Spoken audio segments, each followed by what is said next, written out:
I just want to start off this video by saying I walked into Captain America Brave New World wanting to love it with my entire heart. The idea of Sam Wilson as Captain America hitting the big screen was a thought that never would have crossed my mind a few years ago, and it is exactly something that I was beyond excited to see. Coming off of the heels of Falcon and Winter Soldier, a show in which I thought did a fairly good job at portraying Sam's version of Captain America, I was beyond excited. I followed this movie religiously, from set leaks, set photos, to differences of opinions, to reshoots, to poor decisions in what characters are going to be used for the film and what are going to be cut.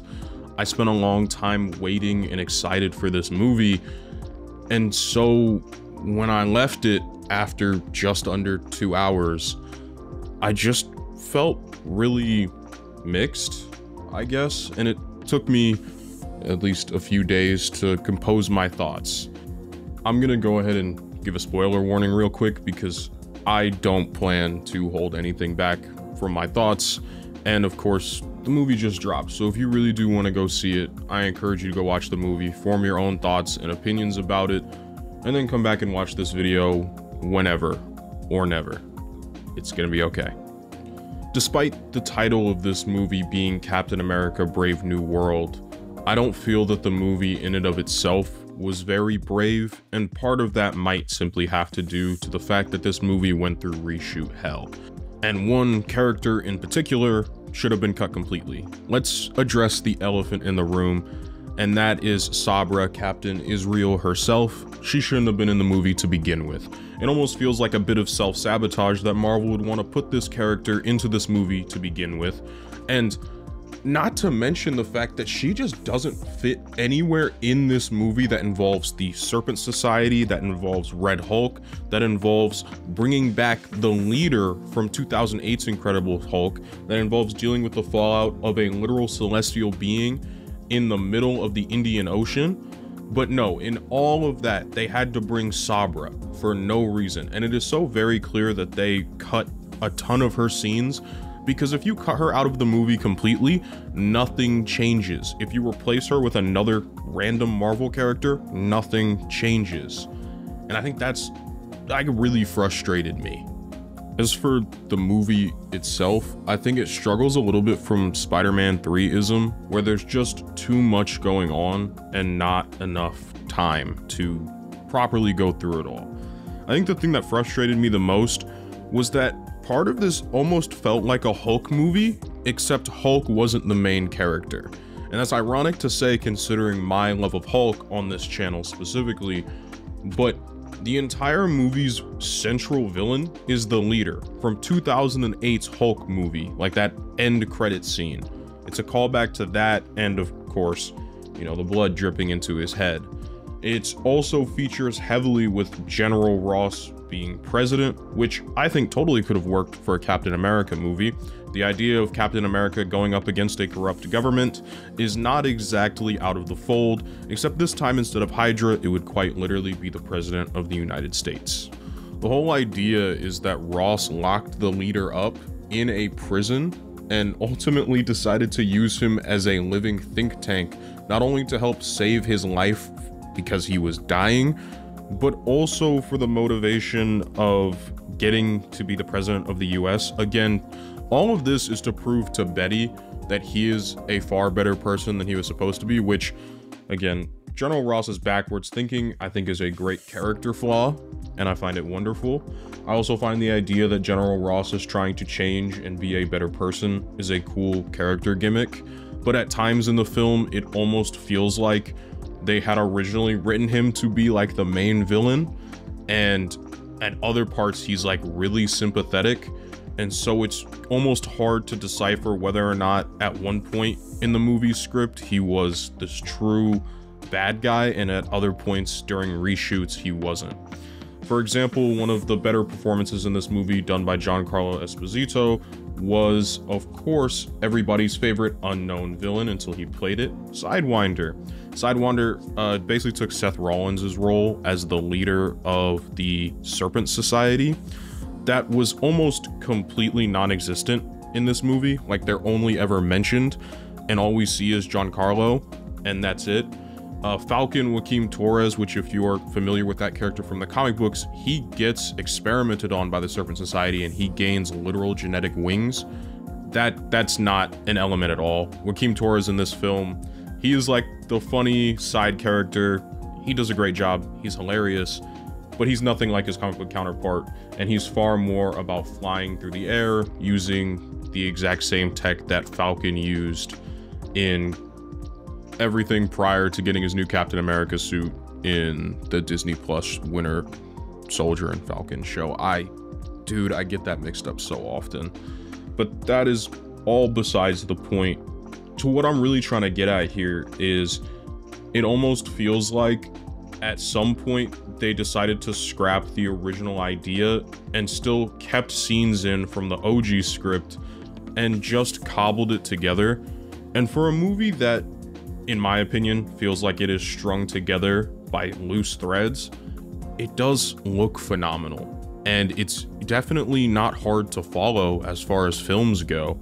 It's not hard to look at, it's not hard to follow. It has some pretty good emotional story beats, and well, I don't want to like spoil everything, even though I did give a spoiler warning. Some of the things in the movie just left me feeling weird. It suffers from a little bit of like 2020-ism, in which everybody was on their own soundstage and being kept away due to something I can't say on this platform for whatever reason. So a lot of the times you'll get close-ups of the actor's face, or, you know, you'll get the classic one you're looking at on the shoulder of another character, and you're looking at one, which again, this is kind of like nitpicky, and if you're not looking for it or you don't know what to look for, you're probably not going to notice. My dad and my brother didn't notice, but I did. I wanted to take my family to see this movie because I was excited about it. Because I was so excited to see Anthony Mackie headline his very first film.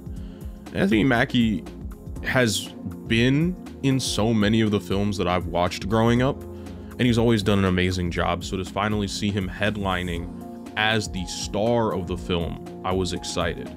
To share the space with Harrison Ford, who did an amazing job as General Ross, both in his emotional moments and in his angry outbursts. That was a wonderful performance in this movie. I had always planned to talk about this movie because I bought tickets for opening night, and I have planned to talk about this movie for a while, but I was hoping for something more out of this film. Something that I guess I should have realized was hoping a little bit too much for, and that's the idea of challenging what it means to hand the shield and to hand the mantle of Captain America to a black man. What does that mean for Captain America, and what does that mean for a country that built itself off of slavery and off of the back-breaking labor and inequality of the people that look like our Captain America? And how does Anthony Mackie, and by extension his character Sam Wilson, how does he carry that? How does he go about being Captain America, knowing that he has to live up to the perfect golden white boy that is Steve Rogers? Blonde hair, blue-eyed, he stood for America. How do you follow that up? And that's something I really, really wish this movie dug into a little more. It's something that Falcon and Winter Soldier did some of and did a fairly good job of, but this was the big stage. This was the movie the world was going to see. It wasn't a Disney Plus TV show.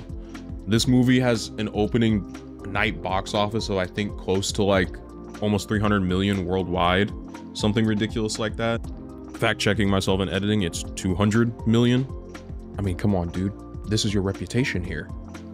And the way the trailer sets it up, it almost felt like I was going to be given that. The way Harrison Ford looked at Anthony Mackie and said, "You're not Steve Rogers," I thought I was about to get that type of movie.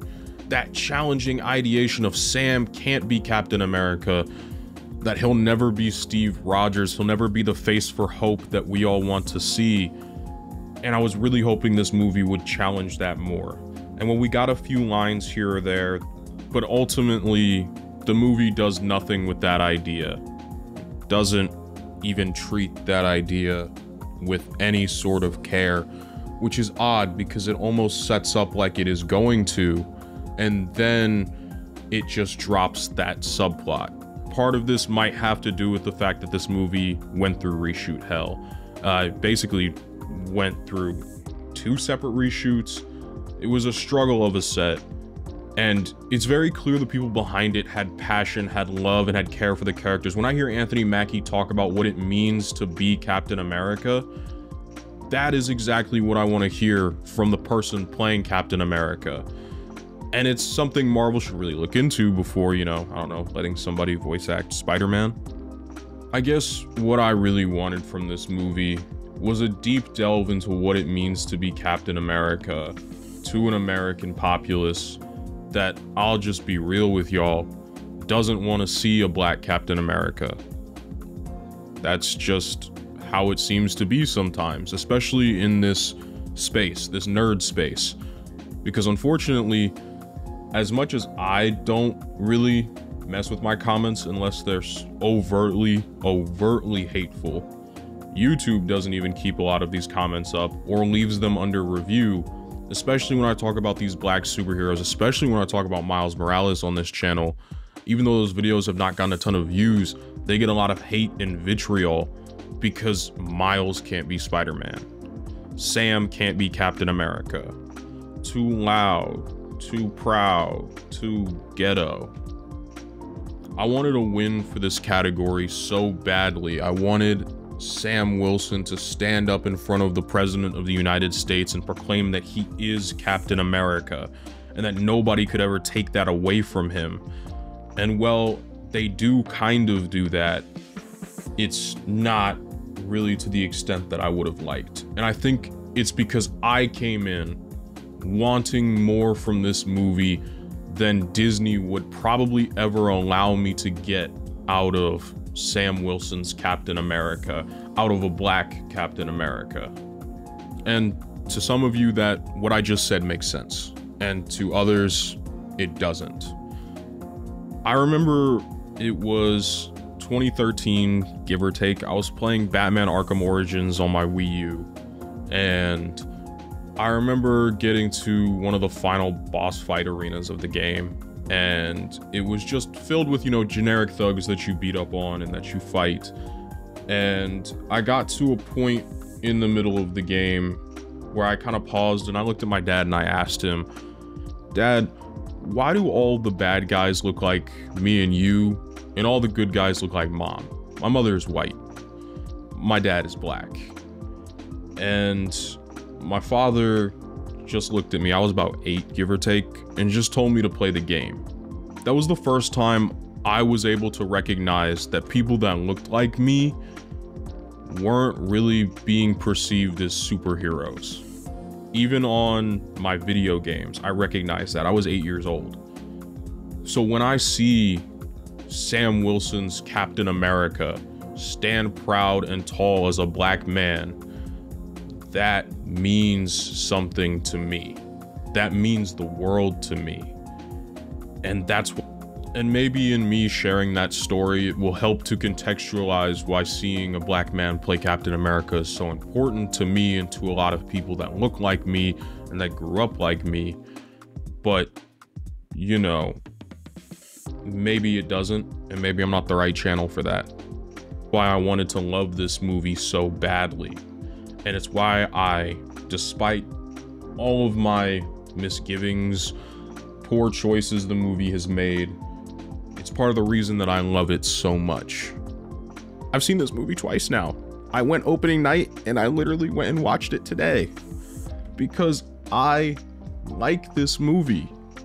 Despite all of its flaws, I think it's a good film, and I think it's one that is well worth seeing. Anthony Mackie put on such a stellar performance as Captain America.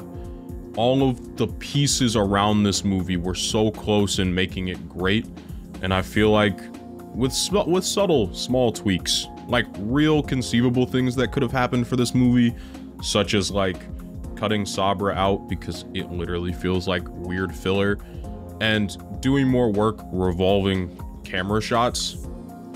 Outside of that, the movie is very well done, and while there are things from it I would have wanted more of, and while I don't feel like it lives up to the name Brave New World, you know, because of the connotation they're trying to put with Brave New World, Black Captain America on screen, that subtitle actually means something different.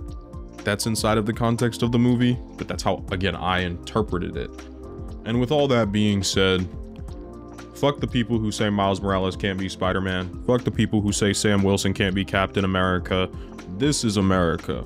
My Captain America is black and my Lambo is blue. Thank you all for watching.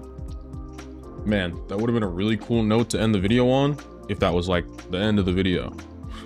Anyways, just a quick update. I got really sick last week, and so that's why there was no video, and I saw no point in ruining my voice further, especially because I had to give a speech for my speech class, so that was fun. Again, you know, back to the regular content schedule, feeling good, feeling a lot better mentally than where I left the previous video. So thank you all for the kind words, for the understanding, for the appreciation. You guys are seen, you are heard, and you all are appreciated. So thank you so much.